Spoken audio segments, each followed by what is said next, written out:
میرے نبی کیسے ہیں, میرے آقا کیسے ہیں. میرے سرکار نے کہا بولو پہلا سوال تمہارا کیا ہے. اس نے کہا اے محمد عربی, یہ جو چاند چمک رہا ہے, اگر اس چاند کے تم 2 ٹکڑے کر دو, میرا پہلا سوال یہ ہے, اس چاند کے 2 ٹکڑے کر دو تو ہم دوسرا سوال کریں گے, اور وہ بھی پورا کر دیا تو ہم تمہیں نبی مان لیں گے, تمہاری نبوت کا اقرار کر لیں گے. اس لیے کہ جو جادوگر ہوتا ہے, جادوگر لوگوں کی نظروں پہ جادو کر سکتا ہے, جادوگر جو ہوتا ہے وہ لوگوں پر جادو کر سکتا ہے, جادوگر جو ہوتا ہے وہ زمین کی چیزوں پہ جادو کر سکتا ہے.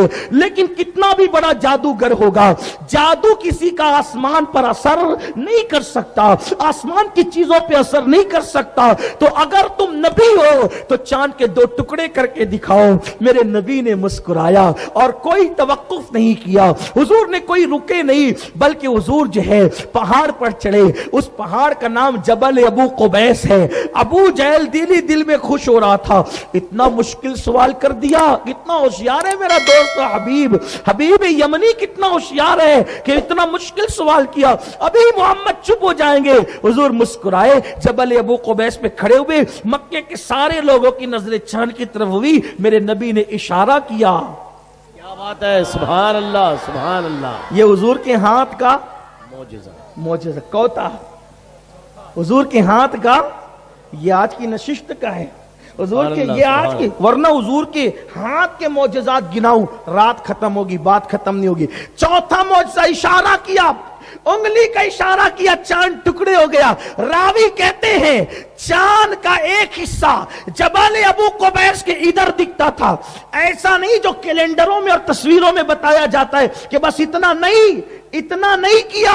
حضور نے چاند کے 2 ٹکڑے کیے, اور ایسے نہیں کہ دونوں یوں رہے اور اتنی سی لکیر بن گئی. نہیں, حضور جانتے تھے مکے والوں میں بہت سے چٹنگ باز لوگ ہیں, یہ جلدی سے مانیں گے نہیں. ٹکڑے کر کے اتنی دور کیا کہ چاند کا آدھا ٹکڑا جو ہے وہ پہاڑ کے اس طرف نظر آیا, اور چاند کا دوسرا ٹکڑا پہاڑ کے اس طرف نظر آیا. یعنی دور ہو گئے کہ والوں کی آنکھیں پٹی رہ گئی. حضور نے چاند کے 2 ٹکڑے کیے. باس کی تو حالت یہیں پہ خراب ہو گئی. سوچا کہ پہلا اتنا مشکل تھا, اب دوسرا اس سے مشکل نہیں ہو سکتا. تو لوگوں نے کہا محمد نے چاند پہ بھی جادو کر دیا. حضور نے فرمایا چاند پہ, تم نے ابھی کہا نا کہ آسمان کی چیزوں پہ جادو نہیں ہوتا, اور اگر تم کو یوں لگتا ہے کہ میں نے چاند پہ جادو کیا یا لوگوں کی آنکھوں پہ جادو کیا, تو جو لوگ جنگل میں سفر پر ہیں وہ جب آ جائیں گے تو ان سے پوچھنا کہ چاند ٹکڑے ہوا کیا کہ نہیں ہوا تھا. بلکہ یہ تو حضور کا معجزہ ہے. پوری دنیا میں جن لوگوں نے اس وقت آسمان کو دیکھا, اس وقت جس نے آسمان کو دیکھا اس کو چاند کے ٹکڑے نظر آئے. بلکہ ہندوستان میں جو اسلام سب سے پہلے آیا, یعنی راجہ بھوج جو ہے, اسلام جس نے قبول کیا, یہ عبداللہ شاہ چنگال نے جو ہے وہ جو اسلام قبول کیا, اس کی وجہ کیا بنی پتہ ہے؟ وہ اپنے باغ میں بیٹھا ہوا تھا, باغ میں بیٹھے ہوئے اس نے ہندوستان میں دیکھا, غیر منقسم ہندوستان میں ہندوستان کے راجہ نے, اس نے کہا دیکھو چاند 2 ٹکڑے ہو گیا, یہ کیا ہو رہا ہے؟ تو اس نے اپنے نجومیوں کو, جادوگروں کو بلایا. کہا یہ چاند اچانک 2 ٹکڑے کیسے ہوا؟ کہا چاند پہ جادو نہیں ہو سکتا, مکے میں ایک محمد نام کا پیغمبر ہے جس کے اشارے سے چاند کے ٹکڑے ہو گئے. سبحان اللہ سبحان اللہ سبحان اللہ. تو اس نے یہاں سے قافلہ بھی بھیجا, اس نے یہاں سے قافلہ بھی بھیجا, وقت بھی بھیجا. اس کی تفصیل اللہ کے ابھی وہ نہیں بتاؤں گا. اچھا ایک بات, چوتھا معجزہ, چاند کے اشارہ کر کے ٹکڑے کیے. صرف ٹکڑے ہی نہیں کیے, پھر اشارہ کیا تو وہ جڑ بھی گیا. سبحان اللہ سبحان اللہ سبحان. کتنے معجزے ہو گئے؟ 5. ایک توڑنا نا, ایک جوڑنا. سبحان اللہ سبحان اللہ. توڑا بھی, جوڑا بھی. اگر نہ جوڑتے تو آج تک روزانہ 2 چاند نکلتے. بے شک. اگر حضور نہ جوڑتے تو روزانہ 2 نکلتے, لیکن جوڑ کر 1 کر دیا. کتنے ہو گئے؟ 5. اب چھٹا ہاتھ کا معجزہ کیا؟ حالانکہ یہ ایک معجزہ نہیں, یہ درجنوں معجزات کی زنجیر ہے, لیکن میں اس کو شمار نہیں کروا رہا ہوں. صرف ہاتھ کے جو ہاتھ سے متعلق ہے حضور کے وہ بتا رہا ہوں, جو ہاتھ سے متعلق ہے وہ بتا رہا ہوں. اب جو حبیب تھا وہ دیکھو, جو اللہ عقل دیتا ہے نا وہ حق قبول کرتا ہے. کچھ لوگ ضدی ہٹ درم ہوتے ہیں وہ قبول نہیں کرتے، لیکن جو لوگ سچے ہوتے ہیں وہ قبول کرتے ہیں۔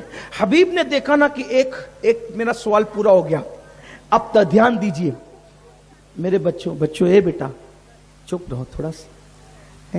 لوگ کہتے ہیں کہ بچوں کو آگے نہیں بیٹھنے دینا، میں کہتا ہوں لیکن نہیں بیٹھنے دو، یہ اپنا مستقبل ہے، یہ سنیں گے تو کل ان کو یاد رہے گا۔ 2-4 بچے بدماش دکھتے ہیں، باقی سب بچے اچھے ہیں، لیکن یہ بھی مکمل بدماش نہیں ہے، تھوڑے سے، اگر منع کر دیں تو ابھی چپ ہو جائیں گے، ابھی نہیں کرنا بات، ٹھیک ہے نا بیٹا؟ حضور کا ذکر سنو میرے بچوں، تمہاری تقدیریں سنورے گی، بڑے ہو کر تم بھی بہت بلند بنو گے۔ حضور کا ذکر سنو۔ یہ جو آج کل ہم لوگ بولتے ہیں نا، یہ ہم اپنے بچپنے سے علماء کی تقریر سننے جاتے تھے، بلکہ ہمارا بچپنا اسی طرح گزرا ہے کہ ہم نے کبھی اٹی ڈنڈو نہیں کھیلا، کچولیاں نہیں کھیلی۔ ہمارا کھیل الحمدللہ یہ تھا، میرے جو بچپن کے دوست ہیں وہ جانتے ہیں، رات کو مولانا کی تقریر، جو ہم جتنے بھی مولانا آتے تھے دور دور شہر میں جہاں بھی جاتے تھے ہم جا کر سنتے تھے، اور رات کو سن کر آتے تھے، اور صبح دوستوں کی محفل میں وہ پوری تقریر ایسے سناتے تھے۔ جو میرے بچپن کے دوست ہیں وہ آپ کو گواہی دیں گے، یہ ہمارا شوق تھا تقریر کرنا، اور یہ میرے رب کا کرم ہے، میری ماں کی دعا ہے کہ ایک بار جس مقرر کی تقریر جس انداز میں سنی، اس کی پوری تقریر اسی انداز میں سنانے کی صلاحیت اللہ نے مجھے بچپن سے دی تھی۔ تو تم سے بھی کہتا ہوں بیٹا سنا کرو، اور گھر جا کے سنایا کرو، ہاں انشاءاللہ تعالی اس کی برکتیں تمہیں ملے گی۔ تو ہم علماء کے ساتھ بچپنے سے رہتے تھے، ان سے سنتے تھے، ان کو سناتے تھے، تو آپ بھی سناؤ بیٹا، اس کی برکت ملے گی۔ بات کرنے کے لیے تو بہت وقت ہے نا، ابھی محفل ختم ہو جائے گی، پھر بیٹھ جانا مہابھارت لے کے، جتنی کرنا ہے یار، کون منع کرتا ہے، لیکن ابھی تو میری سن لو، ابھی مجھ سے نہیں سنو گے تو تم گھر جا کے سناؤ گے کیا؟ درود شریف پڑھیں، رب صلی وسلم علی حبیبک خیر الخلق کلہم۔ دیکھو چپ ہو گئے نا، یہ بچے میری بہت مانتے ہیں، بہت محبت کرتے ہیں، بچوں کرتے ہیں نا مجھ سے محبت، تو میری بات بہت مانتے ہیں۔ جب کہہ دوں اب چپ، سب بچے چپ، دیکھیے ایک بھی کوئی کچھ نہیں بولے گا انشاءاللہ۔ ان کے ماں باپ جب نہیں بولتے تو یہ کیسے بولیں گے؟ بات سب مانتے ہیں الحمدللہ تعالی۔ اللہ سب کو سلامت رکھے، اللہ خوب عروج دے، تم سب کو خوب بلندیاں دیں اللہ تعالیٰ۔ ایک خطیب نہیں، تمہارے شہر میں ہر بچہ بڑا ہو کر خطیب بنے، آمین، اللہ سنیت کی خدمت کرے، مسلک کی خدمت کرے۔ ہاں انشاءاللہ ہمارا شہر بہت بڑا ہونے والا ہے، ہمیں بہت مقرروں کی، مبلغوں کی ضرورت ہے۔ اللہ تم سب کو سنی دعوت اسلامی کا مبلغ بنائے، دین کا داعی بنائے، تمہاری زبانوں میں اللہ تعالیٰ بولنے کی قوت عطا فرمائے۔ آمین۔ حبیب نے دیکھا، ایک سوال پورا ہو گیا، اشارہ کیا چاند کے ٹکڑے، اشارہ کیا چاند جڑ گیا۔ اب حضور نے مسکرا کے کہا، حبیب دیکھ لیا نا، دیکھ لیا نا؟ جی دیکھ لیا، ڈھیر ہو گیا وہ۔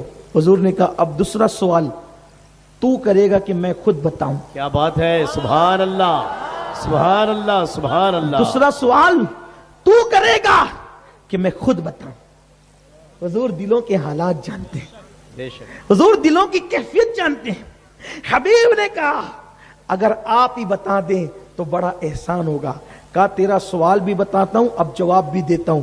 بول تیرا دوسرا سوال یہی تھا نا کہ تو جب گھر سے چلا تھا، ہائے ہائے، جب تو گھر سے چلا تھا تو جب تجھے خط ملا تھا تو تو گھر سے چلا تھا تو یہ نیت لے کے چلا تھا کہ پہلا سوال امتحان کے طور پہ پوچھوں گا اور اس کا جواب مل جائے گا، تو دوسرا سوال اپنی بگڑی بنانے کے لیے کروں گا، اگر وہ نبی ہوگا تو اس سے بگڑی بنواؤں گا، کیونکہ نبی تو بگڑی بنایا کرتا ہے نا، نبی بگڑی بنانے کے لیے آتا ہے۔ میں مفہوم کے طور پر اپنے الفاظ کے جامع میں بات کر رہا ہوں۔ حبیب سن تیرا دوسرا سوال یہ ہے کہ تیرے گھر میں تیری ایک بیٹی ہے، اور وہ بیٹی آنکھ سے اندھی ہے، اس کے ہاتھ لولے ہیں، اس کے پیر لنگڑے ہیں، وہ چل نہیں سکتی، وہ بول نہیں سکتی، وہ دیکھ نہیں سکتی، وہ سن نہیں سکتی، اس کے پورے اعضاء معذور ہے اور وہ تجھ پر بوجھ بنی ہوئی ہے۔ تو چاہتا ہے کہ اس بچی کو شفا مل جائے۔ بول حبیب تیرا دوسرا سوال یہی ہے نا؟ تو شفا چاہتا ہے نا؟ شفا چاہتا ہے نا؟ بول شفا چاہتا ہے نا؟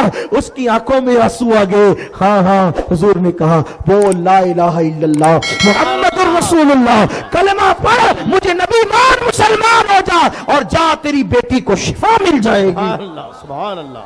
تیری بیٹی کو شفا مل جائے گی. اللہ اکبر. حبیب کا سوال دل میں تھا، حضور نے کہہ دیا اور حبیب نے سن لیا. حبیب کو پتا تھا کہ میرا سوال یہ ہے، یمن میں میرا مسئلہ نبی پاک علیہ السلام مکے میں بیان کر رہے ہیں. اس نے کہا بالکل یہی سوال ہے میرا. حضور نے جا، تیری بیٹی کو شفا مل گئی. اس نے پڑھا لا الہ الا اللہ محمد الرسول اللہ. ابو جہل کی اور مکے کے ان گنڈوں کی ساری سازش ناکام ہو گئی اور انہوں نے سوچا جس کو مذاق اڑانے کے لیے بلایا تھا وہ تو غلاموں میں شامل ہو گیا ہے، وہ کلمہ پڑھ کے مسلمان ہو گیا ہے. حبیب عقل مند تھا، حق مان لیا. ابو جہل بھاگا اور اس کے ساتھ جو ایمان لانے والے نہ تھے، جن کے مقدر میں کفر لکھا تھا، وہ بدماش گنڈے سب بھاگ گئے. انہوں نے سوچا ہم تو مذاق اڑانے کی بات کر رہے تھے. اب حبیب سے حضور نے کہا جا، اب جلدی جا، گھر جا اور دیکھ خوشخبری. اب جیسے حبیب تیز رفتاری سواری سے گئے نا، کہیں جانے کے بعد دروازے پہ دستک دی. رات کو پہنچے، دستک دی تو دروازہ کھلا. دیکھا جو بیٹی کو لنگڑی، لولی، مکی، گونگی، اندھی، بہری چھوڑ کر کے گئے تھے، وہی دروازے پہ استقبال کے لیے آئی ہے، وہی دروازے پہ استقبال کے لیے آئی ہے. میرے نبی کے ہاتھوں کا معجزہ. حبیب نے دیکھا بیٹی تیری یہ کیفیت کیسی ہو گئی، تیرا یہ حال کیسے ہو گیا.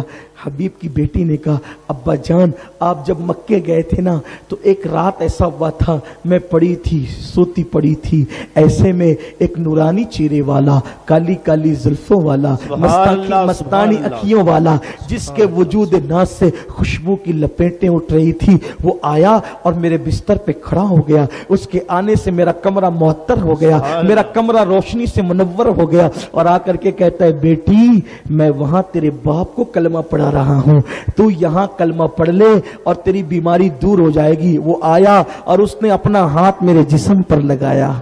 سبحان اللہ سبحان اللہ سبحان اللہ. وہ آیا اور اس نے اپنا ہاتھ میرے جسم پر لگا. اس کا ہاتھ میرے جسم پہ کیا لگا؟ میں نے کہا لا الہ الا اللہ محمد الرسول اللہ. اس کے ہاتھ سے میرا جسم اچھا ہو گیا. سبحان اللہ سبحان اللہ. میں تیرے باپ کو مکے میں کلمہ پڑھا کے اسلام عطا کر رہا ہوں، تو یہاں کلمہ پڑھ کے مسلمان ہو. ابا جان میں نے کلمہ پڑھا اس کا تو مسلمان ہو گئی تو میرا جسم اچھا ہو گیا. حضور علیہ السلام کے ہاتھوں کا معجزہ یہ ہے. یہ حضور کے کل ہاتھ کے 6 معجزے ہو گئے. کتنے ہو گئے؟ 6 معجزے ہو گئے. لیکن یہ 6 پر بات مکمل نہیں ہوتی، اور بھی حضور کے ہاتھوں کے. اب بتائیں جب ہاتھوں کے 6 معجزے ہم نے آج سنے، ہزاروں پڑھ سکتے ہیں. بے شک بے شک. اگر وقت رہا انشاءاللہ کسی موقع پہ تو آپ سنیں گے. دیکھو یہ حضور کے ہاتھوں کے معجزے.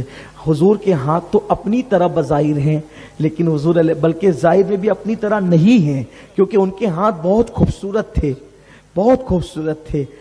امام علیہ سنت تو کہتے ہیں ہاتھ جسم تو اٹھا غنی کر دیا، موج بیر سماحت پہ لاکھوں سلام. اگر وقت ختم ہو گیا ہے، ٹائم ہو گیا ہے، انشاءاللہ پھر کسی موقع سے بات کریں گے. تو اپنے نبی سے اپنے رشتے کو مضبوط کرو. اللہ مجھے آپ سب کو توفیق دے.